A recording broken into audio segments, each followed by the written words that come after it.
one House concurrent resolution, one House resolution. We're going to go ahead and start with the House concurrent resolution number 5003. I don't think we need to do introductions, by the way. We all know each other, so we're just going to jump right in and get going. Representative Lewis is the other member, and he's the chairman of a committee that's running a little bit late, so he'll be here in just a few minutes. House concurrent resolution number 5003. I'll open the discussion on that. I'll open a hearing on that. I'm going to go ahead and just remark that there's nothing different in here except a change of dates. There's no substantive changes, only the dates have changed. But I would be happy to call on the reviser, clerk, anyone on the committee if you have any questions or would like to confirm anything with one of our experts. Anybody have any comments? You look thoughtful, Dan. No comment? Okay, always looking thoughtful. Okay. Okay, all right. Okay, well then I'll actually, I think we're having a hearing. I will close the hearing on House concurrent resolution number 5003. We will, as a side note, have a meeting early next week, which we'll talk about in just a few minutes, to vote on these. But for now, that will close House concurrent resolution number 5003. I'll open the hearing on House resolution 6004. I will just note for the public or the committee members that what we have tended to do in the past is when we're adopting new rules, we've taken the old rules from the years before and made amendments.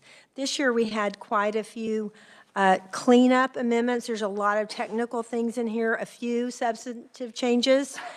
And so, so we're starting with just a whole new clean copy. But we are going to go through and understand what the changes are. And for that, I will call on Representative Carpenter. Thank you, Madam Chair. Okay, so what I'm going to... Just a moment. Yes, Representative. Mm-hmm. So I understand that these are changes that are proposed by leadership, but usually when we have a hearing for a bill, don't we, since it is like a fresh bill, don't we get the update from the reviser? We talked about it. I mean, we've talked about that. And because we've worked in close contact with the reviser, Representative Carpenter, we decided that Representative Carpenter will make the change, will explain the changes to us. But I would ask our head reviser to be listening carefully. If you have any comments, anything that is even remotely inaccurate or something that Representative Carpenter has left out, if you would just please let us know. Otherwise, I think what you'll be hearing is exactly what the reviser would be saying. Thank you, Madam Chair. Yeah, okay. So I'd like to go ahead and direct everybody to Rule 101 to start off with. On Rule 101, that previously contained the midnight rule, and that information was struck from that rule, and so the House will be able to operate after midnight, but we did leave a part of that rule in place where no hour, which is on line 14 and 15, it says no hour of meeting on any day of the session shall be set prior to 8 a.m. So that was left. On Rule 102, language in line 16 was added, which is subject to Rule 3303. That is the rule pertaining to the Speaker Pro Tem and them being able to assume the role and duties of the chair. So that's just clarifying that Rule 33, the Speaker 3303, the Speaker Pro Tem has the ability to assume the chair at the beginning of the session every day as well. In Rule 103, you will see language that was added on lines 21 and 22 of this rule, and it is clarifying language that says the taking of the roll shall be followed by prayer led by a person designated by the speaker, and etc. The new part of the rule is a person designated by the speaker that previously did not exist in the prior rule book. Next, you will be able to see Rule 104. Excuse me, just 1 second. If anyone has a question as we go along, please just, okay, yes, Representative Osmond. Chair, I just have an overarching question. I want Yep. to try to understand, is there no red line version, as this is modifying the previous set of rules? There's no clarification as to what specifically has been modified. Yeah, so we're not modifying the previous rules. We're starting fresh, so that's why it's a fresh copy. But that's why we are going to go over every single line and every single change. Gordon, would you like to comment on that, or? No. Obviously, if the committee directs me, I can make a red line version.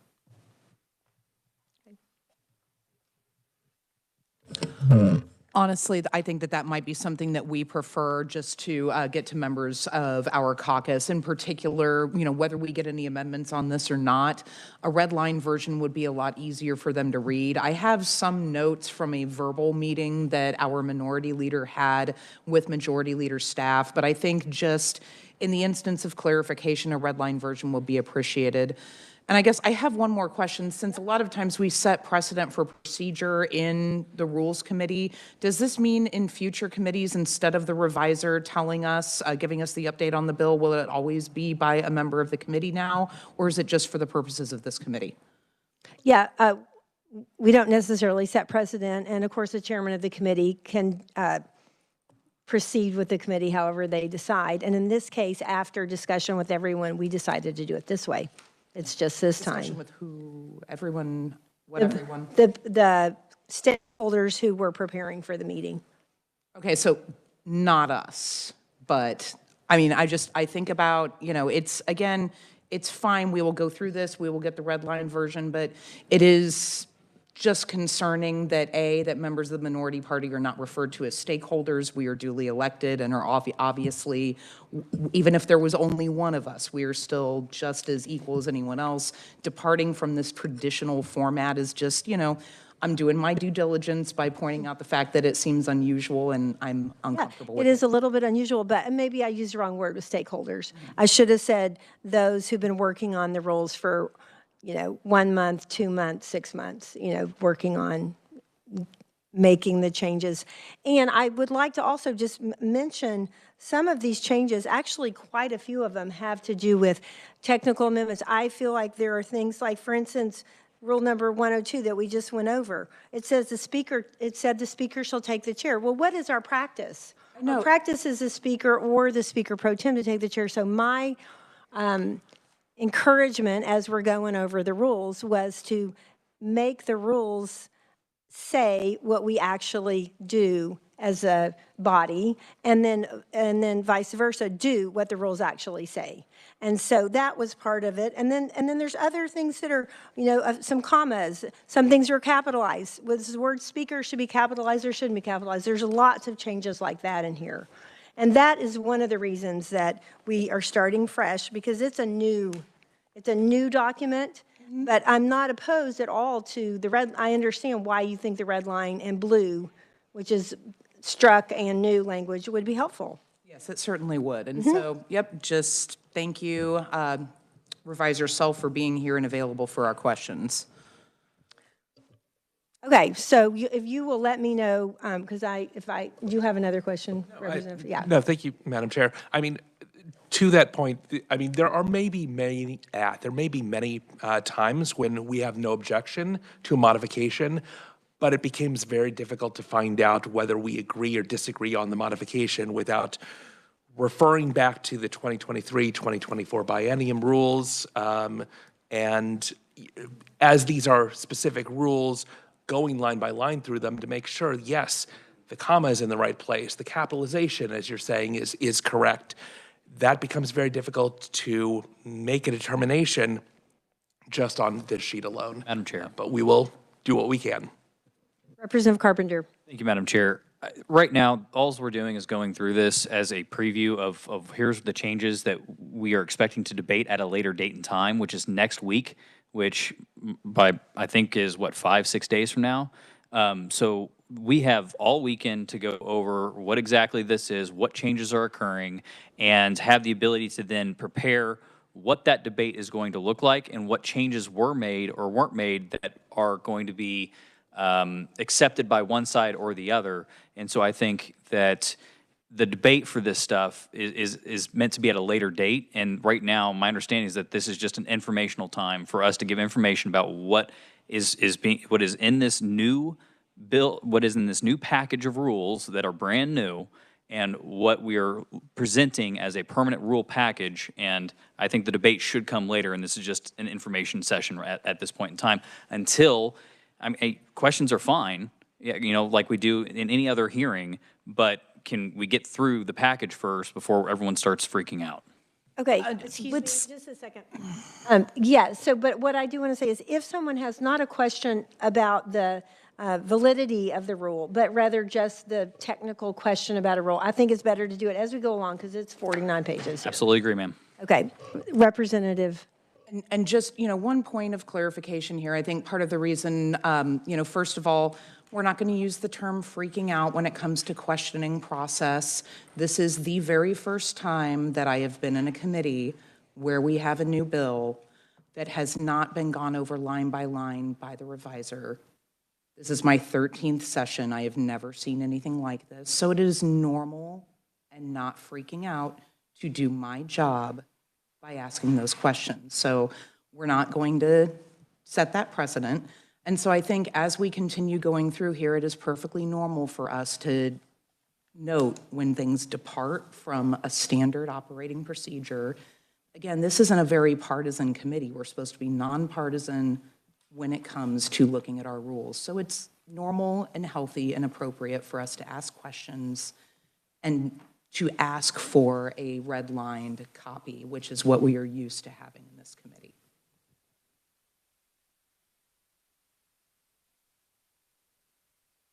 Thank you, Madam Chair.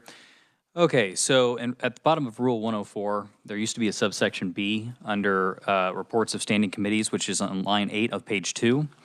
And that was the presentation of petitions, and that has been removed because that rule has not been used in many years.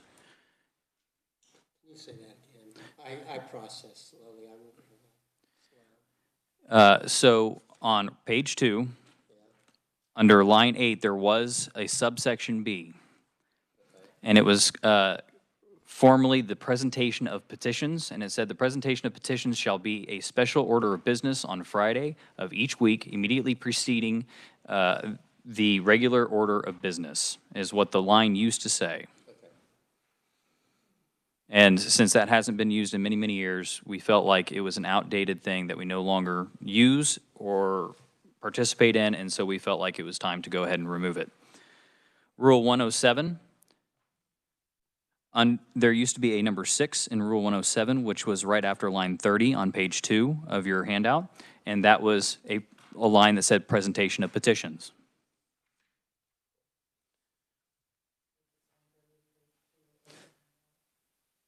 It was after line, so there's nothing there now, because it was number 6.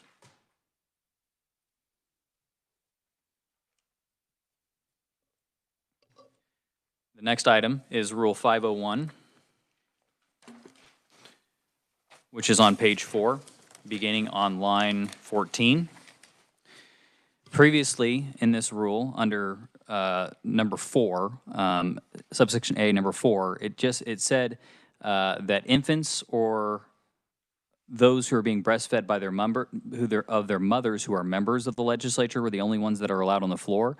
As I was talking to the chair and others, based on how it was written, only infants that were being breastfed by their mother were the only ones that were allowed to be on the floor.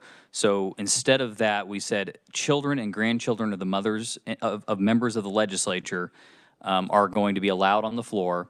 But if the children or grandchildren disrupt the meetings or procedures or breach decorum, then at that point in time, they could be asked to leave the floor. Representative, 1 second. Yes, ma'am. I think the point of doing it this way is to go through what was on your desk and mark it, and then you can go back and cross-reference, as you go along. Do it however you would like to do it as far as checking to see what it said, but Representative Carpenter is going to go over every change, what used to be, what is here, and You know, I think our thought was it would be easy to mark up this copy, and then you could go to your old rules or the red line copy and do it that way. So that was what we were hoping for, to make it easier for people. Okay, Representative Carpenter. Thank you, Madam Chair.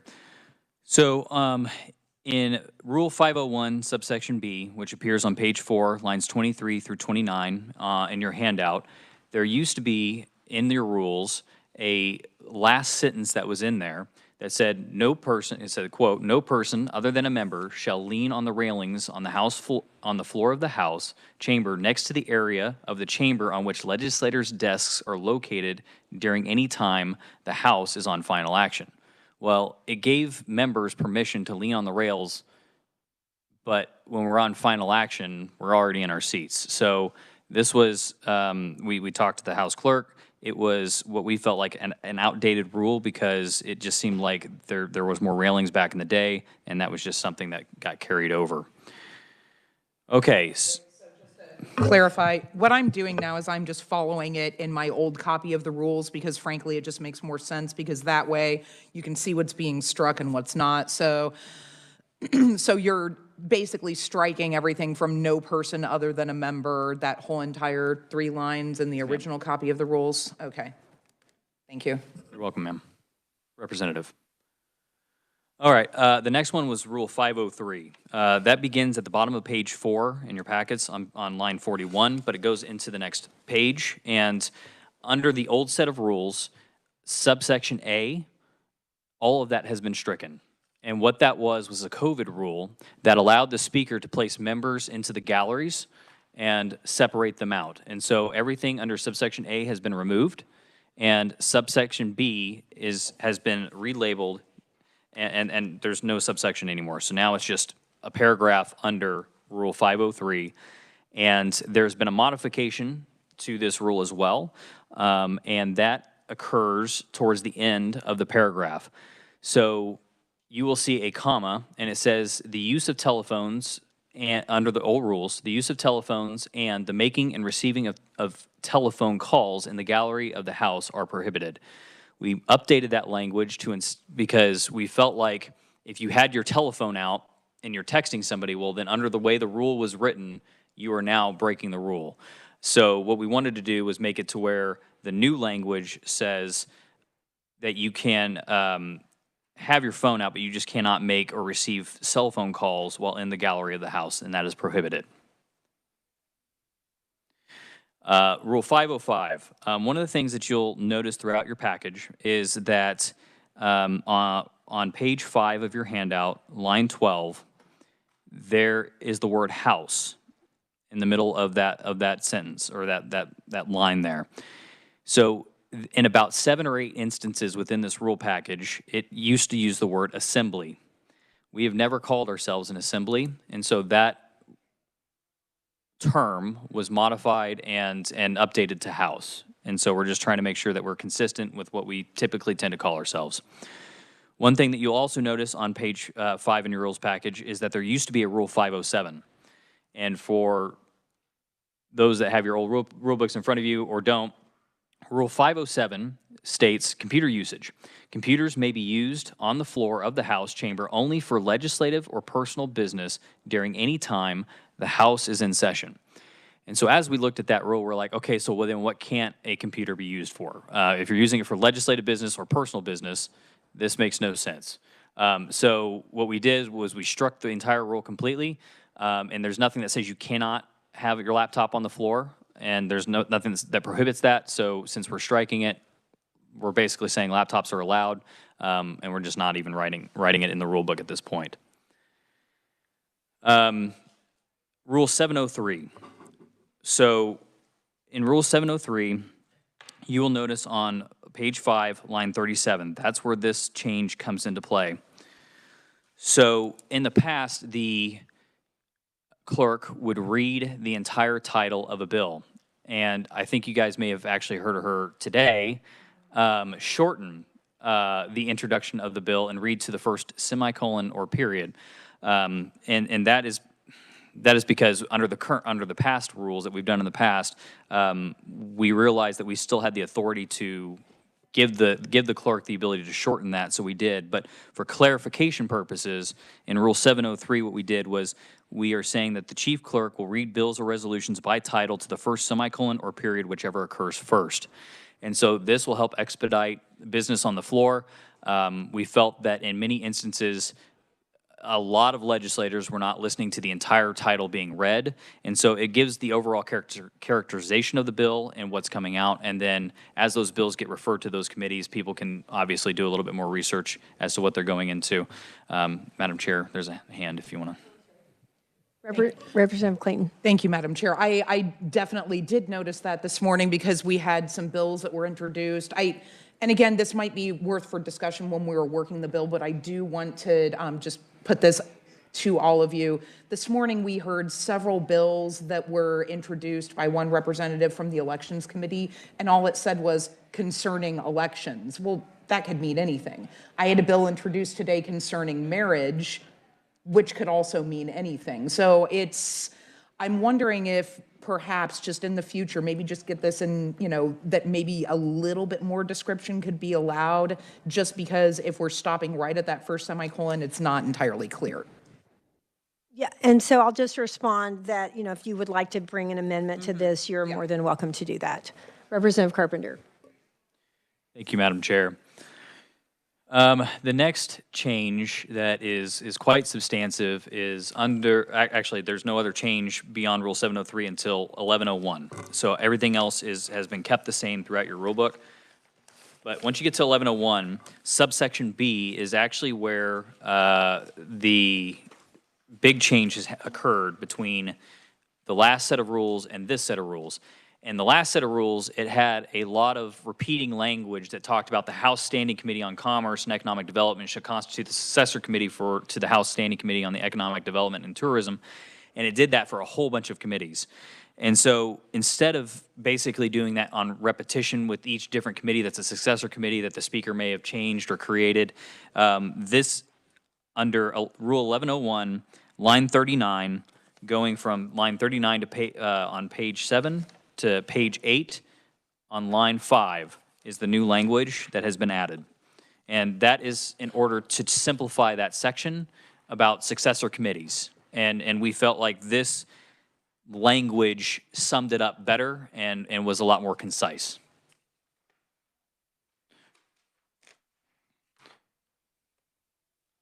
The next modification takes place, everything is the same other than what I just described under 1101 until you get to Rule 1301. So in Rule 1301, there used to be a subsection A and B. And what we did was... I'm sorry. Yes. I think there's a change on page 9, on line 37. Page 9 of the new... Of what's on your desk, page 937, adding that the. I haven't made it to there yet, ma'am. Oh, I'm sorry, 1301. Sorry. Which is at top of page 9, yes, line right. 1. Sorry, thank you, Madam That's Chair. good. Okay, so there used to be a subsection A and a subsection B. Subsection B was completely struck, and the reason why was because the legislature had not used that rule in many, many years, and so we felt like it was obsolete and deserved being removed. Okay, the next change is what the chair was starting to reference, but it is under Rule 1303, and it occurs on line 32 and 33. And so what this does is it says that to prepare and sign reports of a committee and submit such reports in accordance with Rule 1308B to the chief clerk. We added 1308B, the language concerning Rule 1308B, which is the 2-day period in which the chair or committee has in order to get the bill to the chief clerk. And so we wanted to make sure that this was under the duties of the chairperson under Rule 1303 because we wanted to make sure that they were following that rule that had been in place in another part of the rule book, which was the 2-day time limit. Next, H has also been added, which is on page 9, line 37. And so there was another area in the rule book where it talked about germaneness, and we wanted to just add H in order to clarify that determining germaneness is in the duties and powers of the chair.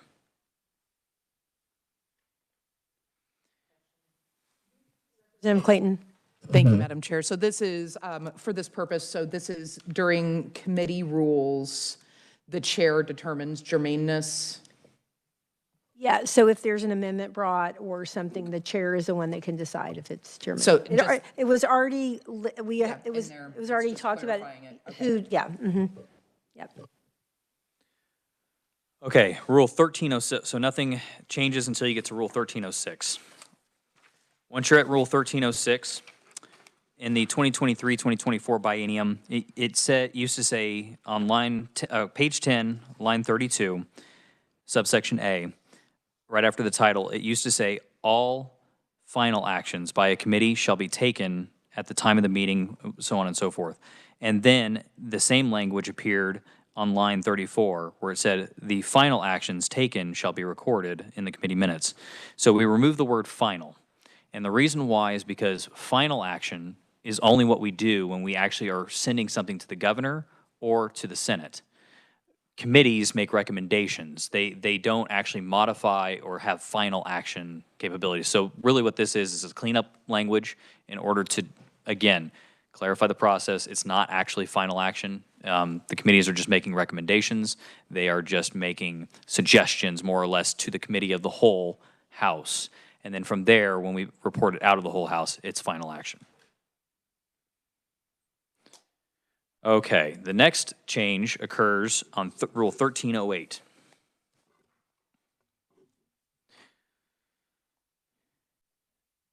Subsection B. So in this one, it is a clarification that, and I might let the chairwoman explain what's going on here because I think this is more of something that you are more familiar with than myself. Yep, so this is when the committee is recommending amendments, when the committee is making recommendations to the House. And so that would be if we're voting, for instance, voting a bill favorably out. And so we've always said the chairperson or the vice chairperson may do that. But in this case, what it said before was signed by a chairperson or other committee member authorized by the committee to make and sign the report. So the committee isn't the one that authorizes the extra person to be able to deliver that to the House. It's the committee chairperson that authorizes another committee member to make and sign the report, right? So signing the report at times has been hard, like especially our 3:30 committee, because if it's a Thursday afternoon, the report's not done, and then Friday, Saturday, there's a 2-day rule, so it has to be done by 2 days. So the point here is, this says that the committee authorizes an extra person to be able to sign it, and it's the committee chairperson that can authorize anyone on the committee to do that. And it also says, the thing we also added was that the committee chairperson must notify the chief clerk of the House when such committee member has been authorized to make and sign the report. It's just question. It's just especially for some of the committees to make sure the 2-day rule versus who's signing the report. You know, we want to make sure we are able to follow both those rules. Yep. All right, so I just want to make sure, just help me understand. So what you're saying is, for instance, the tax committee, which is a 3:30 committee, and traditionally the committee report would be signed by, say, the chair and the vice chair and the ranking. If the ranking disagreed, could that, no? Okay. So- Yeah, because I'm just, So, thank you, Representative. So this is only during the committee process. So the conference committee stuff, that's in the joint rules. And so this is only when a chair has, when a committee recommends that something goes to the floor, the only people that are authorized to give the current committee recommendation to the clerk is the chair and the vice chair, and that's it.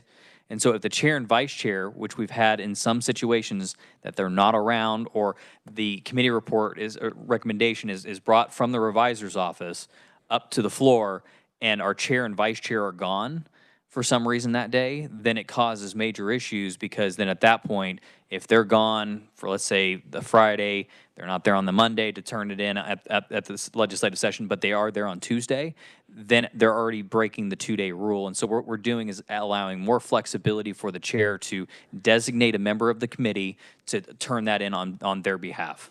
And this isn't done, there's no intent, for instance, like chairs and vice chairs don't always agree on things. I mean, or at least back in my day, they didn't always agree. This isn't, what is the intent behind this? Just simply efficiency? Yeah, the intent is just because it's just so we can follow the 2-day rule, really. And so, like, for instance, on the Judiciary Committee, I have one member of my committee that's from Topeka. And so he might be able to, the report's not available for my signature. I've gone home to Wichita. My vice chair lives in Kansas City, but I could authorize him to come sign the report and then make sure that he gets it turned in. So it's just for efficiency's sake. And just to clarify too, these kind of reports, just one person signs. Yep. Thank you. Okay. The next rule change is, so everything else is consistent in your last binding package, except for once we get to Rule 1507, which occurs on page 14. And the new additional language are on lines 21 through 23 of page 14. It says the speaker may refer any such referred bill to the committee of the whole at a time after which such referral. So what this is doing is, as many of you know, when we get to a point in the session where deadlines are out there and bills are about to die, the speaker will bless bills. And so what this is doing is giving the power to the speaker to send a bill to committee to bless it and then pull that bill back below the line so that the committees do not have to go and repass another bill and take the time to pass something they've already passed. And so it blesses the bill, that we're able to bring it back below the line and then potentially debate it at some point in the near future. And so it's again, efficiency, time savings for the legislature. Are there any questions? Okay. The next change occurs on the same page, Rule 1701. This Article 17 is members addressing the House. And so in this section, on line 27, the last two words says presiding officer. It used to say chair. The reason why we changed it to presiding officer is because it could be either the speaker pro tem, or the chair that are sitting in that position. And so just clarifying the language. Because it could be, again, a speaker, could be a chair. Same thing happens on Rule 1702, last two words on line 30 of page 14, changed to presiding officer instead of chair. Another change that occurred was on Rule 1704, subsection C. So this change, and that's on page 15, and it occurred on lines 4 and 5. And so it's that entire sentence on the end. And it says, in the current language, such member may occupy 10 minutes in closing the debate after the previous question is ordered. Under the previous rule that used to exist, it said that the member, we can't do this on general orders, but when we are debating things that are final action subject to amendment and debate, conference committee reports, the previous question can be ordered. And if it's voted upon and passed, that basically means that you're supposed to end debate immediately. And that's something that we have available to us in our committees. And it means that as soon as that's ordered and approved, you go and vote immediately on the question at hand. Well, under the rule that used to exist, it said that the members that was carrying the bill had 20 minutes to close and may yield their time to anybody in the body during that 20-minute period. And so we didn't feel like that was fair to who might be on the opposing side, because then if I'm the person that it helps or benefits to close, then I get to go up there with myself and say 3 or 4 other legislators, and we get to talk for the next 20 minutes on why our side is right, and there's no ability to respond in any way, shape, or form. And so what we did was we removed the ability to yield the floor to anybody, but we did we modified the 20 minutes to 10 minutes. So we did still give them the ability to close on the bill, but that is the modification that occurred during that. We're trying to make it more fair in this process so that it didn't seem like one side would get a leg up over the other. Are there any questions? Yeah, y'all good on that? Question? All right, okay. The next change occurs on page 15, line 13, again, changing chair to presiding officer. Rule 1901, page 15, line 26, majority leader or assistant majority leader were added. So before we added this language, anybody could make the motion to go into the committee of the whole. So we went with what we've done historically, tradition, precedent, and we're putting it into the rules. So the majority leader or assistant majority leader is the one that typically makes the motion for us to go into the committee of the whole. And this update was repeated in Rules 1903, which you can see it on page 16, line 6.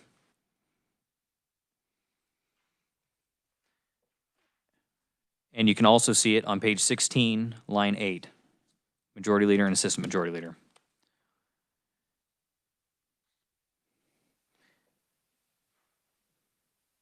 Representative Osman. Thank you, Madam Chair.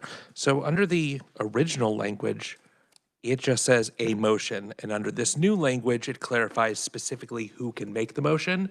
So this change would actually limit the ability to get into committee of the whole. In a way, yes, because the way it was written, it was any member could make a motion to move into the committee of the whole. Well, as Representative Carpenter said, the way we operate is it's always the majority leader, or in this case, it could be the assistant majority leader. So, yeah. Absolutely. Thank you, Madam Chair. I'm just curious because if the majority leader and assistant majority leader happen to be absent that day, under this proposed rule, no one could go into the committee of the whole. Actually, Madam Chair, Representative Carpenter? we have the ability to suspend rules, and so we could suspend that rule and allow ourselves to make that motion to go into the committee of the whole.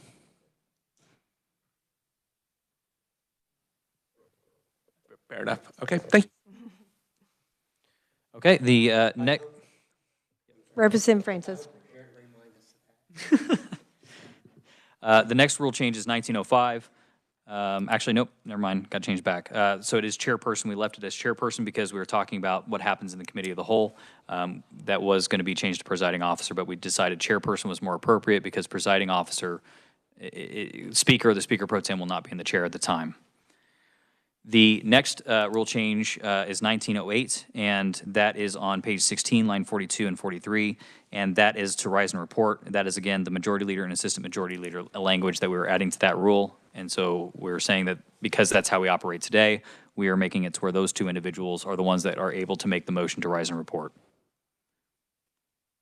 The next change or modification, I'm scrolling here.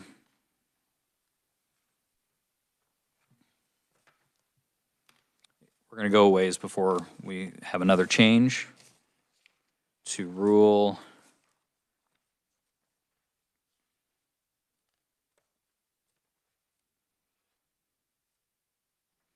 2309 on page 21, line 16. First two words, presiding officer, that was changed from chairperson. Rule 2501 is the next change on page 22 and line 15. We changed assembly to house in the middle of that line. Rule 2503, page 22, line 42, that used to say assembly, we changed it to house. Rule 2506, on page 23, line 28, last word, changed it to house, was assembly. Rule 2509, page 24, line 41, it said, the title used to say Division of the Assembly, now it says Division of the House. And page 24, line 43, middle of the line, House, it used to be Assembly. Okay, the next change occurs in 2707. Language was struck in this rule regarding concurrent resolutions, and the language that was struck was to ratify any amendment to the Constitution of the United States and to make any application for Congress to call a convention for proposing amendments to the Constitution of the United States.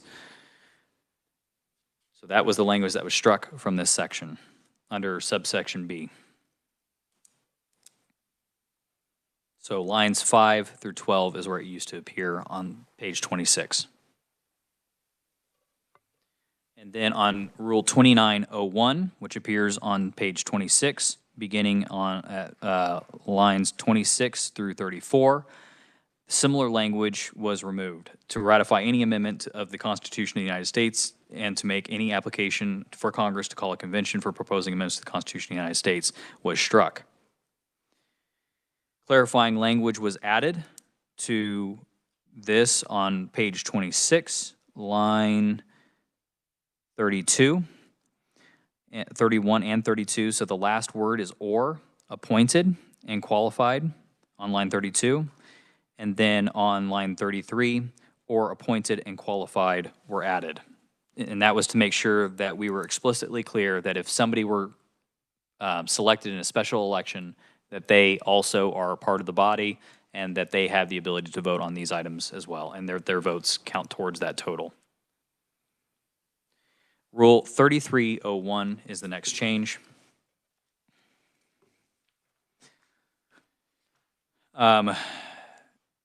Page 27, line 29. I'm just going to say this once so I don't annoy you guys, but we changed Speaker Pro Tem to Speaker Pro Tempore. And the reason why is because that's the official title of the position. And so, yeah, people can still call it Speaker Pro Tem in conversations, whatever. But we felt like in the official rule book that it should be the official title. And so throughout the rest of the rules, if you see Speaker Pro Tem, it'll say Speaker Pro Tempore. That was basically added all across the board. I just want to add that we're in favor of that. And I mean, it's the official title, so that's what it should say in our official rules. So it's not just because that's what you are. Thank you. I appreciate that, Madam Chair. Okay, so we also modified or added clarification to Rule 3301. And that is shown on page 27, line 33, after 3304. So you'll see a member who served as the Speaker Pro Tem may be elected by the members of the House to serve as Speaker, subject to the limitations of this rule. Based on how the rule was previously written, if somebody served as Speaker Pro Tem for 2 terms, it could have been argued that they were prohibited from serving as the Speaker because they served 2 terms with how the rule was written. So we wanted to make sure to add clarification that that's not what we meant with this rule. Rule 3302, I'm hoping that there's a lot of individuals that appreciate what we did here. And so under the old rules, there was a different subsection B that was completely deleted. This was a COVID era rule that allowed the Speaker to I'll read the rule to you. To take such actions and measures as necessary to secure the health and safety of the public, legislative staff, and members to conduct legislative business by directing changes in House protocol and procedures from the provisions of House Rules 101 through 107, 501 through 507, 1305, 1701, 1704, 1906, 2501 through 2509, 3501 through 3507, and 4305. A member may challenge any such action or measure made by the Speaker. Such challenge shall be made by a motion offered on the previous day and shall be upheld by an affirmative vote of the majority of the members elected or appointed. So basically what we did was we took away the ability for the Speaker to go in and modify any of those rules at will. And so if we wanted to make sure that, I think I'm confident in the speaker and that he would never do this, but we don't know who's going to come after. And we don't want that person to have the ability to just change the rules at whim without the majority of the body having a say in that process. And so so we felt like that was too powerful of a rule to leave in place, and so we felt like it was better to strike it. That was in Rule 3302, and it was the previous subsection B.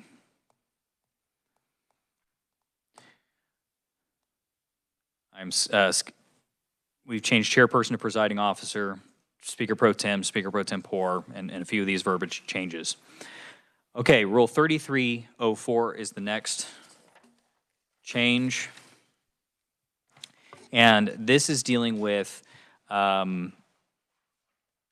so in the old rules, and we've had this in our rules for a long time, and I found it, I think, in December of 2022, and there was no process in place for if a speaker vacates the office or passes away while we were in session.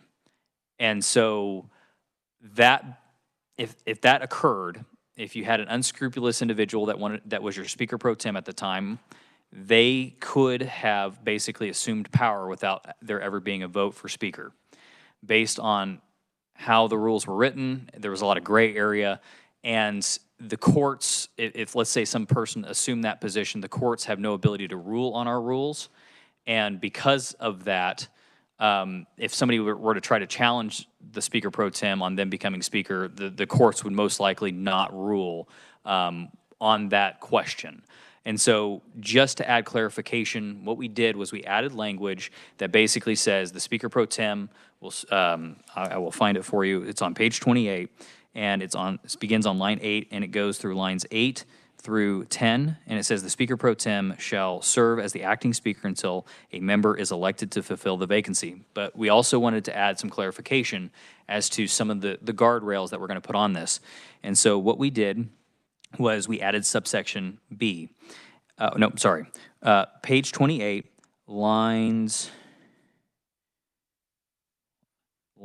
starts at line 12 and goes to line 19. All of that information is new.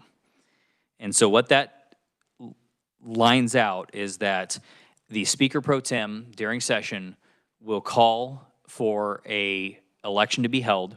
It cannot be within 5 days, but it cannot go longer than 10 days. And the reason why we picked those timelines was because 5 days gives the body enough time to talk amongst themselves on who may or may not want to potentially become in that role, galvanize support, but we did not want there to be a vacancy for more than 10 days. And so we wanted to make sure that there was a fair election process that took place in that time. And so that is the new language that we added there. I just want to clarify, what was in that rule before was when we were adjourned, what we would do if we lost a speaker. So what the added language is what we will do if we lose a speaker during session. Correct. Rule 3502 is the next change, and that occurs on line 19, and it goes through the middle of line 20, and it allows the chief clerk to process bills or do things electronically. And so it doesn't force her to continue to print things. The old rule basically said that they had to print the stuff off. We're just giving her authority to now use electronic formats as well. Let me see if there's anything else here in the rules as I'm going towards the end here. Yes.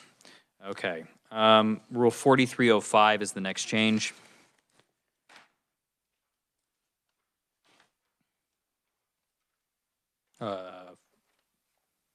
No, 4303, I apologize. And actually, I will need the revisor's assistance because there were some things that were added late that he will have to go back and clean up for me.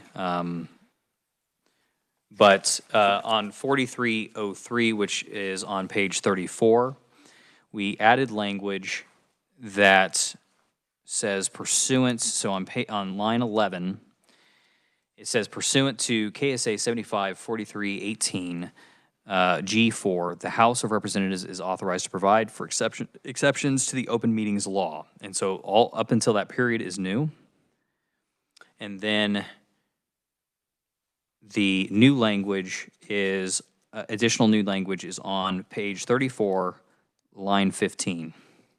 And then what it's doing is it says the speaker pro tem, the majority leader, the assistant majority leader, and the majority whip and the majority caucus chair, as members of the majority leadership, may communicate to all members of the majority party regarding relevant information or talking points on policy or matters pending or anticipated to be pending on the House floor, and such communications do not constitute a meeting under the Kansas Open Meetings Act. We then also, on lines 22, gave the exact same authority to the minority leadership as well, so that there's no issues with possible Kansas Open Meeting Violations Acts while they communicate with their members as well. That ends then on line 28. And then on line 35 is where the new language also comes into play. The House may use customary notice procedures and practices for providing notice rather than personal service, and such procedures and practices are deemed to constitute notice under the open meetings law. Personal service of notice of meetings is not required. A request for a notice of action on a specific bill or topic is not required to be answered or responded. Reasonable notice of meetings is to be determined based on the time and schedules pursuant to the legislative session, with consideration of the time limitations of the legislative session, and not based on the practices of, turn the page, other public bodies. Agendas of committees and the committee of the whole shall be provided pursuant to customary procedures and practices of the House, but are not subject to personal service pursuant to a request for an agenda. The House shall make efforts to provide meetings online, but are not required to do so, and failure to provide online access shall not constitute a violation of the open meetings law. Tours of state facilities do not constitute a meeting under the open meetings law, as long as the tour participants do not reach an agreement on a matter that would require binding action to be taken. The fact that a committee has followed customary procedures and practices of the House is definitive when determining whether a violation of the open meeting law has occurred. And so that's where the new updates cease. Representative Osman. Thank you, Madam Chair. Questions for the revisor, actually. I want to try to understand, because these are rules, and the Kansas Open Meetings Act is a law. And so, just in general, are we allowed to affect the interpretation of law based upon rules that are created here? And then more specifically, as it relates to the Kansas Open Meetings Act, is this allowed that we can, as we change the rule here, the determination of the Kansas Open Meetings Act would necessarily follow suit, and courts would support that?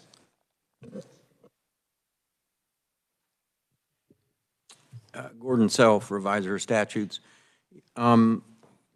Indeed, on page 34 and line 11, it cites KSA 754318G4, and that provision of law does provide an exception to the open meetings law if it is contained in a House or Senate rule. So if the exception to the open meetings law is put in a House or Senate rule, then it is effective as an exception to the Open Meetings Act. The most common example that I think we're familiar that's already in existence is the majority leader and the minority leader may close a caucus meeting and don't have to, so to speak, follow the rules of executive session, et cetera, under the open meetings law.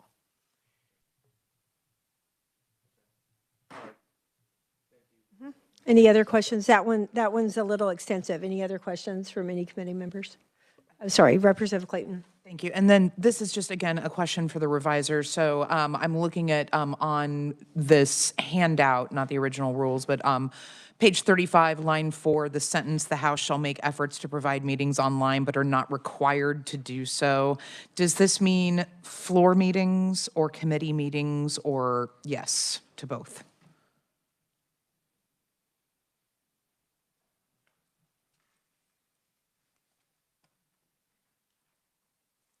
I mean, to me, I would read it to mean, the word meeting would mean this, so, The beginning of Rule 4303 says the open, in the House Resolution Number 6004, says the open meetings law shall apply to meetings of the House of Representatives and all of its standing committees, select committees, et cetera, except as otherwise provided in this rule or other House rule. As used in this rule, the term House includes standing committees, select committees, special committees, and subcommittees of any such committees where applicable. thank you. And so following that, so for instance, by that logic, does that mean that, if any chair so desired to, cut the video feed or what have you, they would have the purview to do that? Am I reading this correctly? Because surely not. The rules provides on page 35 in line 4, the House, meaning a committee chair, shall make efforts to provide meetings online but are not required to do so. So we don't have, efforts are, not defined, obviously, it's a nebulous term. So theoretically, under this, it could be like, oh, I'm a chair, I tried, and then cut video and audio feed, and I mean, and they can't really, so they're not really held to do that anymore. I just want to know, are they held? It certainly reads to me like they are not, and that, under a strong chair, they could say, you know what? I don't want to have my committee meetings broadcast on YouTube anymore, and as the chair, they would be given the purview to do this, right? Correct. Okay. Under current law, I think most people believe that an online meeting recording is not required under the open meetings law. If you are having a physical meeting that has been properly noticed and access to that meeting is provided.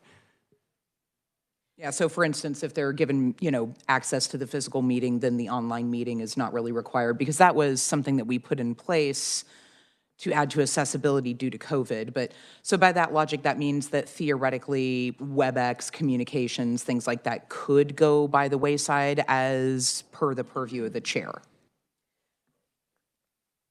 Is that okay if I answer? Yeah. Okay. I think this rule is clear. The House shall make efforts to provide meetings online. So if you're just saying, I don't want to do it, that's not making an effort. That is violating this rule. So this would be more the case of, hey, we need to approve the minutes. We're going to have a meeting at the rail right now. Yeah. Or we all know that sometimes something happens to the video feed. And so I think the rule is clear that you have to make an effort to do it, but it's not required, and because sometimes it's just impossible for it to happen, but you've got to make the effort. And I know, I mean, you are a good chair, you would make the effort, of course, but future chairs that might not be as by the book as you are there's no real way to define what effort means. No mechanism of enforcement for what effort means. Yes. So that could be, all right. So if you want to strengthen that sure would be your prerogative. And then Representative Carpenter, do you have a comment? Thank you, Madam Chair. Yeah, I was just going to say that I'm more than happy to work with the representative on some clarifying language. That was not the intent of what we were trying to seek to do here. We were just trying to make sure that if for some reason we have technical difficulties or the live stream goes down, that's no fault of our own. We can't control that. If like the power goes out at some server and, oh, no more WebEx. I mean, those are acts that we cannot control. And so what I wanted to make sure was that there were some legal protections in place for us to continue to have meetings in order to continue the progress, because we only have 90 days. So if something goes down that's outside of our control, that shouldn't be held against us. And so that was the real intent of this, but I'm more than happy to work with you on wordsmithing that to alleviate your concern with that. Thank you, yes, because everyone here would make an effort, but we do not know what our successors will or will not do. And I'm going to call on the reviser and then Representative Francis. And then on page 35 in lines 9 through 11, if indeed providing online coverage, so to speak, of a meeting is considered a customary practice and procedure, that provision indicates that if there was a complaint filed and the individual did follow customary practices and procedures, that would be a definitive aspect of that analysis. If they were not to, then that also could be definitive in terms of deciding whether there's an open meetings violation. Representative Francis.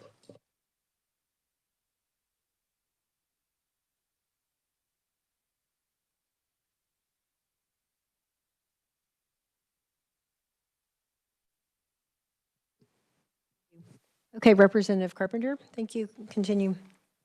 Madam Chair, I'm going to, if I may, defer to the reviser. I've hit everything that I could recall within this package, and so would love to have him come in, and if there's anything that I missed, be more than happy to Yeah, accept I his do know feedback. one. Or yours. Yep, yeah. I do know one that we missed, and it was 2708.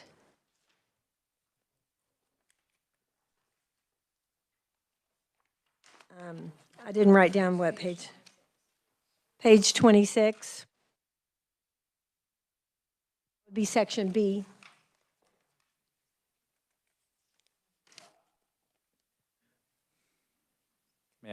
May I proceed? Yes, Representative Carpenter. Okay, thank you, Madam Chair. So page 26, lines 19 through 24, this actually came from one of our Democratic colleagues, and we thought it was or at least I thought it was a decent and good idea.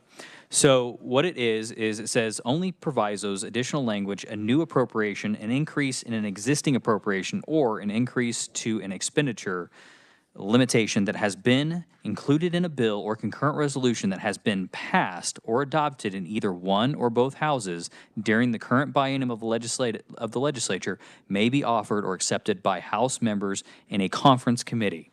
So what this is saying is that if there is a $100 million expenditure, you pick the number, and it has not passed either body, our conferees are prohibited from adding it into the conference committee report.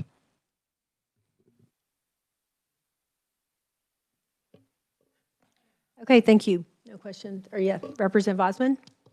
Thank you, Madam Chair. Just clarification on something previously. So it looks under the previous House rules. Open meetings was 4305, if that's my understanding, and now it's 4303. Or I'm sorry. Yeah, it's 4303 under this new revision. It's 4305 under the previous. So does that mean that you eliminated the old 4303 or 4304? So I'll answer your question. Yes, so that was in regard to the petitions that we eliminated at the beginning of business, the presentation of petitions section, order of business. Both of those sections had to do with presentation of petitions, and since it was no longer in the order of business, both those rules were struck. Good catch, thank you. Any other, anyone notice anything we left out or forgot? Staff, nothing that you see? Okay. Okay, thank you so much for that. I appreciate that. So what the procedure we're going to do now, I'll close the hearing on House Resolution number 6004. And then, but what the intention is to have the weekend to look over all of this. I know it's a lot for everybody. And then we would like to be able to have a meeting to actually work a resolution on Tuesday. Of course, we all have committee meetings, so we're thinking noon on Tuesday. I know there are a few events that we will have to miss, but it seems like noon is going to be a good time for us to get together. How does that work for everybody? I mean, I'm Tuesday at noon, yeah. Okay.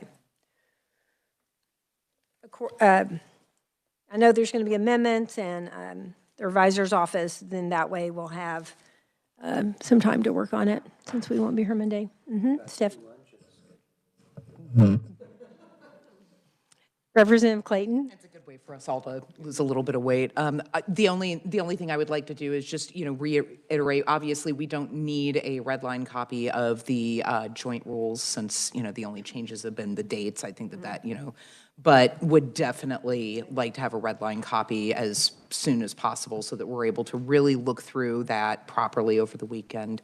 If we can just be emailed to us or something, that would be great. Okay. Thank you. Gordon. always want to do what you need. But I will tell you that, as you know, I'm excited that we're working on a new bill drafting system. And it wasn't ready for this session, but we are working on it. One of the facts of life that is important to me and Susan was that the rules were never within our ks system. So we always had to create the rules outside of the ks system, outside of our bill drafting system, and then, so to speak, jam them, force them in, right? So what I can do is a red line version of the revisor's office draft, which became this. But it doesn't, Susan has made it look a lot prettier than the bill draft or the resolution draft that goes up. I don't know that I can, within our system, do a red line version with this. So, but the words in, obviously the words in the resolution draft that goes in are identical to the words here, and I'll be able to show you old language from the previous biennium and strikes and changes. It just won't look as pretty as Susan has done. You know, As long as we have just really clear strikes and changes, just so that we can honestly explain this to members of our caucus so that we're being completely above board. Just want to make sure that we're able to, adequately communicate. it'll look like, when you get a bill that just has an RS number and it's not, it'll look like that. Yeah. And I'll move forward expeditiously. I can't guarantee how quickly, but I'll certainly have something to you this weekend. Okay, Representative Lewis, can you cancel your 2 luncheons for Tuesday? I will make an effort to have lunch for us, so just so you all know. I'll make an effort to do that. Okay, is there anything else for this meeting today? I have a nit. Okay. Page 34, Okay, Representative Lewis, page 34. line 40. Starts, line 40. Starts on, the sentence starts on 39. A request for notice of action on a specific bill or topic is not required to be answered or responded. It's redundant. I would just say is not required to be responded to and take out answered. Okay, so Gordon, would you say that's do we need to have an amendment for that? Or would that be a technical issue that we could just make this change right now? Or do we need to do an amendment? It's whatever the committee's comfortable with. If you're comfortable with Representative Lewis's explanation of that, then I'm sure I'll have lots of amendments to do. If you like, I can. Okay, without objection, then we will just let this go on as a technical change.